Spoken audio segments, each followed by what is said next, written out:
Assalamualaikum warahmatullahi wabarakatuh. Om Swastiastu, Namo Buddhaya, salam kebajikan, dan salam sejahtera untuk kita semua. Perkenalkan, nama saya Rifda Nur Hanifah dengan nomor induk mahasiswa 140162-2011 dari kelas PPKNB. Pada kesempatan video kali ini, saya akan menjawab pertanyaan dari ujian akhir semester mata kuliah Landasan Filosofis Kerangka PPKN. Pendidikan Pancasila dan Kewarganegaraan atau PPKN merupakan mata pelajaran yang memiliki latar belakang penting dalam konteks pendidikan di Indonesia. Latar belakang tersebut dapat ditinjau dari kebutuhan akan pembentukan identitas kebangsaan, pemahaman nilai-nilai Pancasila, dan partisipasi aktif dalam kehidupan demokrasi. Sejak kemerdekaan Indonesia, pentingnya membangun kesadaran kebangsaan dan semangat cinta tanah air yang akan menjadi fokus utama dalam proses pendidikan. Dalam menghadapi tantangan modernisasi dan globalisasi, PPKN hadir untuk memperkuat pemahaman siswa tentang nilai-nilai Pancasila sebagai landasan moral dan ideologi bangsa, serta meningkatkan partisipasi aktif dalam kehidupan berbangsa dan bernegara. Mengenai bagaimana ya PPKN itu bisa ada atau eksis dan bagaimana ide-ide yang mendasari PPKN tersebut. Nah, Sobat PPKN, pendidikan Pancasila dan Kewarganegaraan atau PPKN menjadi ada karena ide-ide mendasar yang menunjukkan kepentingan dan manfaatnya bagi bangsa dan negara. Pertama, PPKN hadir untuk membentuk identitas kebangsaan yang kuat. Melalui pemahaman tentang nilai-nilai Pancasila, sejarah, dan budaya Indonesia, siswa dapat mengembangkan rasa cinta dan kesetiaan terhadap tanah air. Kemudian, PPKN juga berperan penting dalam meningkatkan pemahaman tentang nilai-nilai Pancasila yang menjadi landasan moral dan ideologi bangsa. Dengan mempelajari prinsip-prinsip seperti keadilan, persatuan, demokrasi, dan kemanusiaan, siswa dapat memperoleh landasan moral yang kuat dan menjadi warga negara yang bertanggung jawab.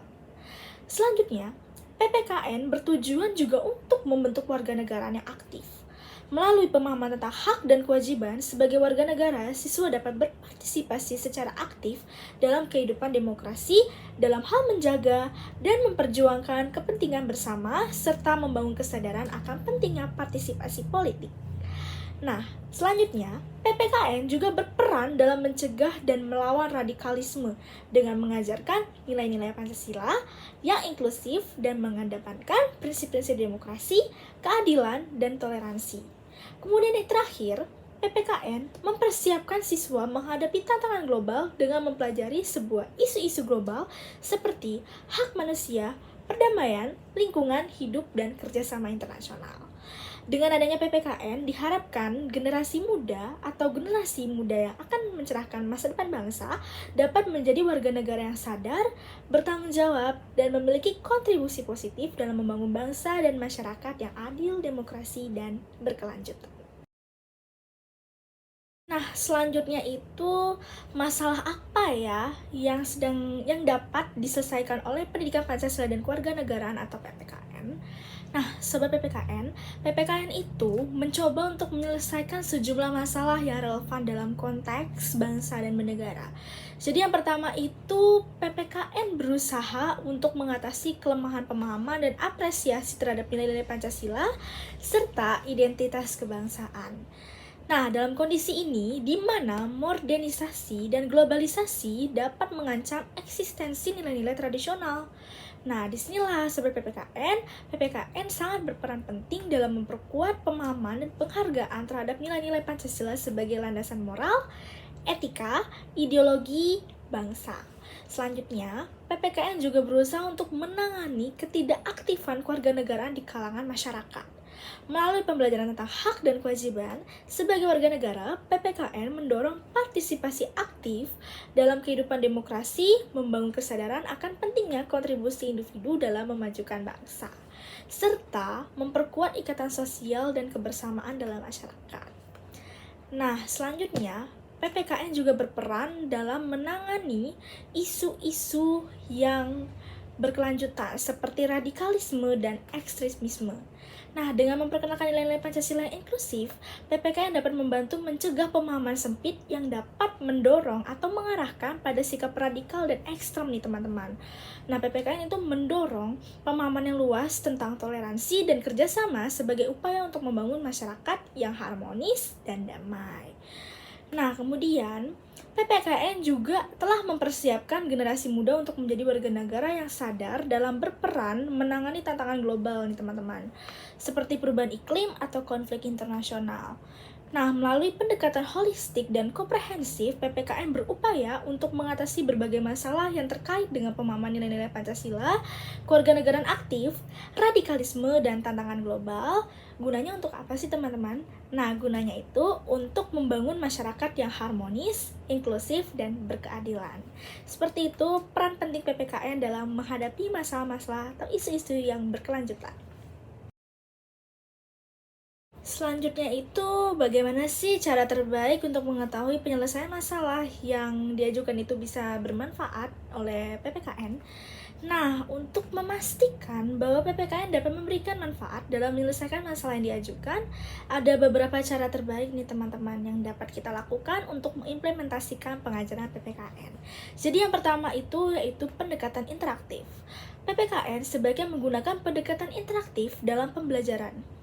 Guru harus memfasilitasi diskusi dan dialog yang aktif antara siswa untuk mengembangkan pemikiran kritis dan pemahaman yang lebih dalam tentang masalah yang dihadapi. Nah, dengan hal ini, dalam mendorong partisipasi aktif siswa, PPKN dapat membangun kemampuan analisis dan pemecahan masalah yang bermanfaat bagi siswa dan menangani masyarakat. Kemudian selanjutnya, yang kedua yaitu keterlibatan komunitas. PPKN dapat bekerja sama dengan komunitas setempat atau lembaga terkait untuk melibatkan siswa dalam kegiatan yang relevan. Misalnya itu seperti apa sih sobat PPKN? Nah, contohnya itu seperti kunjungan ke lembaga pemerintah, partisipasi dalam kegiatan sosial, atau bahkan kolaborasi dengan organisasi lingkungan. Selanjutnya itu ada pembelajaran berbasis proyek. PPKN dapat menggunakan pendekatan pembelajaran berbasis proyek, di mana siswa itu ditugaskan untuk menyelesaikan proyek atau tugas yang terkait dengan masalah yang dihadapi. Misalnya itu seperti mempelajari dan merancang solusi untuk masalah lingkungan di sekolah atau komunitas mereka. Selanjutnya itu penerapan prinsip demokrasi. PPKN harus menerapkan prinsip-prinsip demokrasi dalam ruang kelas. Nah, melalui cara tersebut, simulasi pemilihan, debat atau kegiatan yang melibatkan pemimpin pemilihan kelas atau pengambilan keputusan bersama, siswa dapat belajar tentang pentingnya partisipasi, kebebasan berpendapat, dan penghargaan terhadap perbedaan pendapat dalam mencari penyelesaian yang efektif. Selanjutnya, evaluasi dan umpan balik. PPKN perlu menerapkan evaluasi yang komprehensif dan memberikan umpan balik kepada siswa. Nah, evaluasi tersebut itu seperti melibatkan penilaian keterampilan pemecah masalah, analisis, kolaborasi, dan implementasi solusi yang relevan dengan masalah yang diajukan. Nah, Sobat PPKN, dengan cara seperti itu, dengan cara mengimplementasikan pendekatan interaktif, melibatkan komunitas, pembelajaran berbasis proyek, penerapan prinsip demokrasi, dan evaluasi yang baik, PPKN dapat memastikan bahwa siswa dapat mengalami manfaat nyata dalam menyelesaikan masalah yang diajukan.